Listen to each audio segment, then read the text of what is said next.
My grandfather, oh, the reason why I hesitated is because it's a nice story if people don't know he's my grandfather at first, but that's been the biggest inspiration from a story perspective, from a life lived perspective in my life. Besides my father, in fact, my grandfather has a particularly intense experience.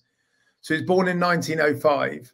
He was the Russian Revolution in 1921, I believe, was about 4 years old, and my grandfather was standing as a refugee in Eastern Europe, and in Latvia and Riga. I believe he got on a boat, came to the UK, tried to get into America, couldn't, went back and scrubbed decks some more on a boat, ended up, he was completely on his own, wasn't with his parents, he was on his own, no money, just the clothes on his back on a refugee boat, ended up in Cape Town in early 1922, walked and hitchhiked for pretty much 1,000 miles to Johannesburg with 2 other Latvian boys, lived in a tin shack for five years pretty much in Johannesburg, and then started a box business. He couldn't read and couldn't write his whole life.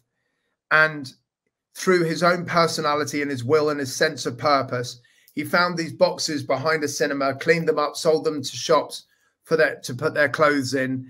And he realized that all he had was his personality and his purpose. And he started talking to people and becoming friends and building relationships with these people.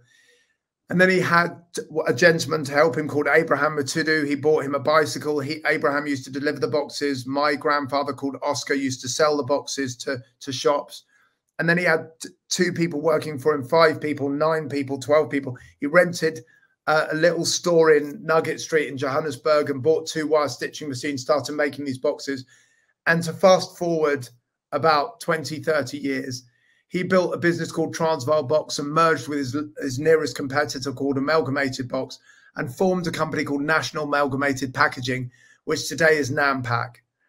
And so my grandfather, through his courage and his determination and his will to be able to serve and look after his family, he built a business that way after he retired and sold his shares. Unfortunately, he didn't make millions and millions like the business would now, but he built a huge business in South African terms in the 1980s, 1970s, 1980s. And that business, I believe today, is on the stock exchange and at times has turned over $1 billion.